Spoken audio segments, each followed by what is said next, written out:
My name is Nadia Lee Owens, and if you're new, welcome to By Black and Bookish, a Booktube channel where a bi black girl once predicted that she would be dead by the age of 27, which is the age she will be turning this year, so that's a little concerning.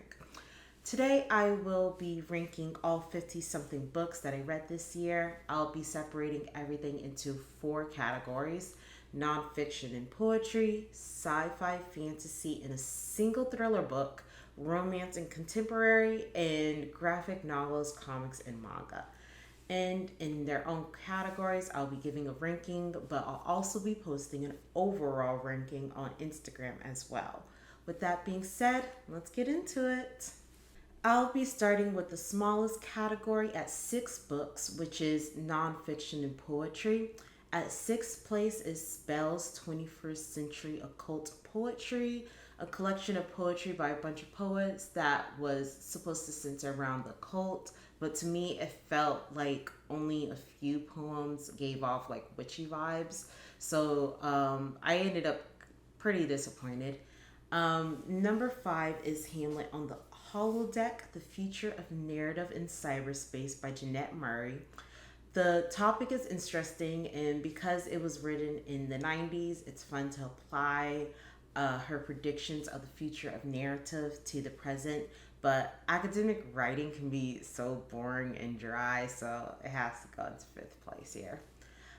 Fourth place is Florida Man Poems by Tyler Gillespie, something like that. Poems inspired by news articles straight from the Sunshine State itself. The poet's own personal experience of growing up here.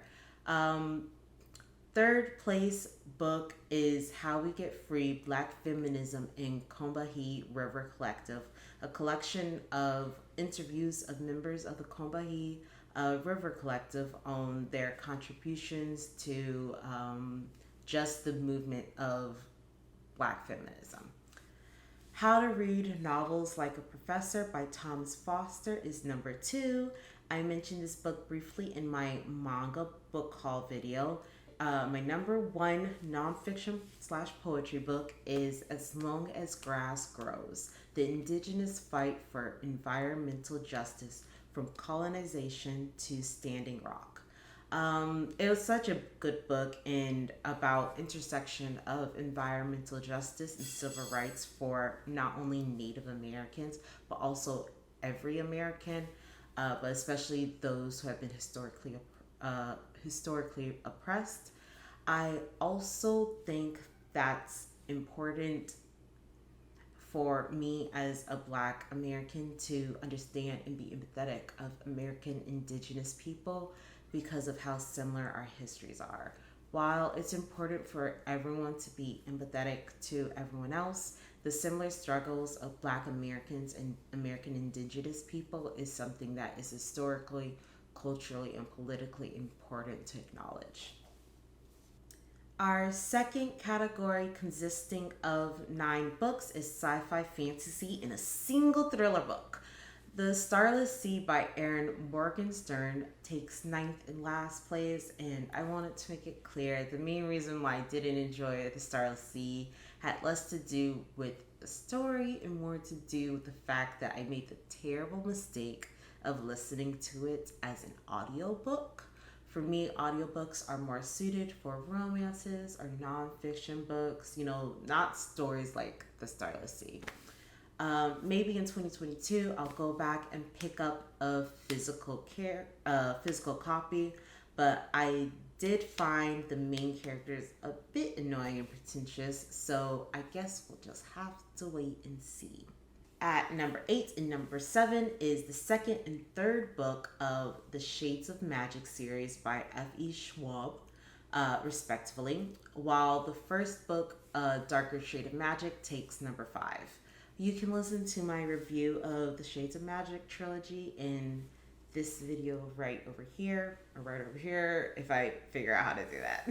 The first and second book of the Shadow and Bone trilogy by Leia Bardugo, I think I'm pronouncing that right, is at number 6 and number 4. Both books I reviewed in recent videos as well, which will be right over here. Third place goes to the single thriller book that I read this year, My Sister the Serial Killer by Onikan Braithwaite, which I mentioned in my Boys vs. Girls video. Second place is Ahsoka by E.K. Johnston. And if you know me, you know I have a pretty complicated love-hate relationship with Star Wars. Like any other fan of Star Wars with critical thinking skills. But you'll also know I love Ahsoka Tano with all of my heart. She is easily one of the greatest Star Wars characters. And with this book, it really captures her best character traits, like her selflessness, compassion, empathy, and the fact that she is for sure a lesbian. If you are a fan of Star Wars and Ahsoka and you want to know what happened to her after Order 66, then I highly suggest this book. Finally, the first place book is in the sci-fi, fantasy, and single thriller book category. It goes to Le Petit Prince by Antoine de Saint-Exupéry. I started reading this book in French back in like 2019, but then I kind of just forgot about it until like March of this year. And I'm so glad that I did get around to finishing this book because it's just so culturally important. Despite being for children, there's a commentary on creativity, the cruelty of love, how it can feel like one's personality is forced to be repressed when becoming an adult. So I'm probably not the first person to say, and I certainly won't be the last, but you should read Le Petit Prince. You don't have to read it in French. It has been translated into like every language. The third category, consisting of 16 books, is romance and contemporary, which is just a fancy way of saying every other fiction book that doesn't really neatly fit in a genre. And last place is Cain by John Tomer. And it's not well written because it is. Cain is considered a literary masterpiece to some, but to me it was boring, which is the greatest sin a book can commit. 15th place goes to A Book Talk Darling, Red, White, and Royal Blue by Casey McQuiston. While there were cute moments, it mostly felt kind of cringy in a way, and it certainly gay media for straight people. Crazy Rich Asians by Kevin Kwan is 14th place. Unlike the movie, the book felt bogged down by too much exposition, and the ending seemed incomplete. I know there are 2 other books after this one, but that still doesn't excuse a mediocre ending. The 13th and 12th place goes to The Proposal by Jasmine Guillory and Can't Escape Love by Alyssa Cole. 2 romance books where the main female character is a black woman in an interracial relationship with a man who is not white. I feel like in a lot of interracial relationships portrayed in media, it almost always has a white person in it. So that's refreshing. The only reason why it's so low on the list is because I wasn't crazy about how the plot played out. 11th place goes to Detransition Baby, the debut novel by Tori Peters, which is pretty obvious with how she goes on for way too long on certain points throughout the book. The 10th and 9th place goes to Twice in a Lifetime by Claire Lydon and Once Ghosted, Twice Shy by Alyssa Cole. 2 lesbian romance books with pretty steamy sex scenes and commentary on modern dating, like Long Distance and App Hookups.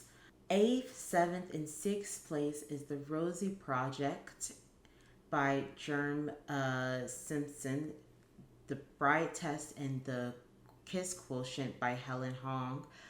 Romance books that feature characters that are on the spectrum. The Wedding Date by Jasmine Guillory is our 5th place book and is a cute meet cute romance book. Fourth place is Duke by Default by Alyssa Cole. By now, it's abundantly clear that I read a lot of Alyssa Cole's books this year. I think she's a fantastic romance writer. Passing by Nella Harson takes the bronze. I listened to an audiobook of Passing on Spotify earlier this year, and I'm so glad I did because kind of out of nowhere, Netflix announced they were going to be releasing a movie based on Passing this year. It starred Tessa Thompson and Ruth Nega. Nietzsche? I can't pronounce her last name. Their acting was amazing, of course, and it was incredibly well shot. But I feel like those who read the book were able to appreciate the ambiguity of the ending better than those who just watched the movie. Still, I highly recommend both the book and the movie. Second place is The Prince in Theory by Alyssa Cole, which I also talked about in my boys versus girl video. Now, first place goes to an audiobook that made me fucking cry while listening to it, and that is Felix Ever After by Kason Calendar. And I wish that Felix Ever After would get the hype that Red, White, and Royal Blue got, because it just feels so much more raw and honest and less like fan fiction. Felix is a teenage trans black boy who, in the midst of applying for college, working on his art portfolio, still trying to discover who he is and what he wants. He is publicly dead named along with pictures of him before his transition. So Felix devises a revenge plan but ends up falling in love. It's a coming of age that anyone can relate to, whether you are trans, non-binary, cis, queer, or straight, because we can all understand how messy love and self-discovery can be. The moment that really made me tear up was a moment where Felix found so much joy, relief, and confidence when discovering that demi-boy fits how he/they feel about their gender, and I just love that so much. So if you can please give Felix Ever After shots, I love you. Our final and largest category is graphic novels, comics, and manga with 18 books. It's more like 23 books and 2 comic issues, but I grouped most of them together by series, other than Angel Sanctuary, which I separated into 3 groups. And 18th place is Frag Time by Sato, which is a Yuri manga about a girl who can pause time, and one of her classmates is the one person who can move during these moments, and they end up falling in love. It's cute. There were cute moments in this manga, but the romance didn't really do it for me. It felt a little bit forced.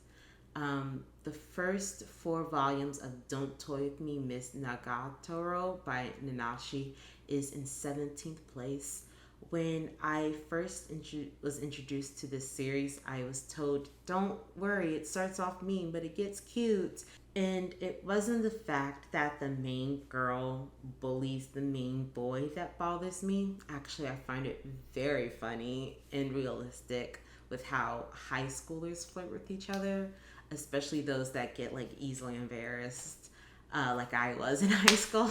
But it's the fact that the mangaka clearly wanted to write/draw hentai. That's what makes some of the moments in this series pretty uncomfortable. And 16th place is part 1 of volume 1 of Ascendance of a Bookworm by Maya Kazuki, which is actually a light novel rather than a manga about a young Japanese lady who is a bookworm, suddenly dies and is transported to a world where books aren't readily available for non-noble citizens. It's a pretty good isekai, but I feel as if you can easily cut like half of it out and have a better, more concise story. 15th place is Yuri Is My Job, Volume 1 by Maimon. A Yuri manga where a high school girl has to work at a cafe where she has to act as if she's a student of a fictional all girls boarding school, to which love and wacky hijinks ensues. Cute but sort of mid. Volumes 2 through 4 of Angel Sanctuary by Kari Yuki is at 14th place, while Volume 1 is at 10th place, and Volumes 5 and 6 are at 9th place. I've mentioned Angel Sanctuary before in my manga book haul video, and despite the many problematic plot points like the fact that the main character is in love with his twin sister, there are a lot of cool badass scenes and the art is amazing. Very 90s gothic, but still very pretty. 13th place is There Are Things I Can't Tell You by Irakoi Mofu, a BL manga about childhood friends turned lovers, which I am a sucker for. 12th place is Sweat and Soap Volume 1 by Kintsu Yamada, a manga about the love between this girl who perspires a lot and a guy who loves her natural scent. And it may sound weirdly horny, and it is, but it's also pretty cute and wholesome. So, like, wholesome spicy. In 11th place is Goodbye My Rose Garden by Dr. Pepperco, a Yuri manga that takes place in Regency times. The writing is over the top and very flowery, but I'm a sucker for that in the Regency genre, so I'll let it pass. The Yuri manga I Married My Best Friend to Shut My Parents Up, written by Kodama Nako, is in 12th place because I absolutely adore the whole fake relationship that becomes a real trope. In 7th place is Katara in The Pirate Silver, a spin-off of Avatar The Last Airbender comic that takes place after book 2, and it really shows off how strong and cool Katara is, so it better stop hearing about people making fun of her just because she misses her mom. If any of you were in her situation, you'll be whining too, so shut the fuck up. Taking 6th place is Laura Dean Keeps Breaking Up With Me by Mariko Tamaki, a graphic novel that teaches us that lesbians can be toxic fuckboys too. Fun Home, a family tragic comic by Alyssa Bechtel, the person who is responsible for the Bechtel test, is in 5th place. Fun Home is an autobiographical graphic novel about her relationship with her closeted and emotionally unavailable dad, who seemingly committed suicide later on in life. 4th place is Boy Meets Maria by the late mangaka Pio. It's a high school romance manga about a boy who wants to become a big-time actor, so he joins the drama club and ends up falling in love for a classmate who he mistakes as a girl, who turns out to be a boy, but is more accurately genderqueer. Their romance is very adorable, but there is a flashback that depicts a SA of a minor, so if you ever decide to read this manga, please proceed with caution. In 3rd place is My Androgynous Boyfriend Volume 1 by Tamiko, a manga where a couple and the girl is a manga editor and the guy is an androgynous model who is sometimes mistook as a girl. So when they are out in public, sometimes they are mistaken for a lesbian couple. It's so cute because they just love each other so much. So I highly recommend it. On cuteness alone. The 2nd place book, or more accurately comic, is the first 2 issues of The Dark Knights of Steel by Tom Taylor. Imagine a medieval alternate universe of the DC characters where Superman and Batman are half siblings, and there are growing tensions between their kingdom and the kingdom ruled by Black Lightning, aka Jefferson Pierce. There is also Constantine, who creates prophecies, Harley Quinn, who is an actual Harlequin. The Robins are Batman's squires, and Wonder Woman is making out with Superman's sister. So it's such a good story, and the art is beautiful. When all 12 issues are out, I will be making a video about it, so stay tuned to that. And Taking the Gold is the autobiographical manga My Alcoholic Escape from Reality by Kabi Nagata. I reviewed this manga in my manga slash book haul video, but just to reiterate, all of Nagata's autobio mangas are so well written, heartbreakingly and brutally honest, yet still feels hopeful. If you haven't read her first manga, My Lesbian Experience with Loneliness, I strongly encourage you to do so. Well, that's it. Let me know if you read any of these books and what's your opinion on them in the comments below, or talk to me on Twitter or Instagram at Lee Owens, where I will be posting my overall ranking of all the books I read this year. Hope to see you next time when I finish the Shadow and Bone trilogy with my review of Ruin in Rising. So until then, bye and Happy New Year!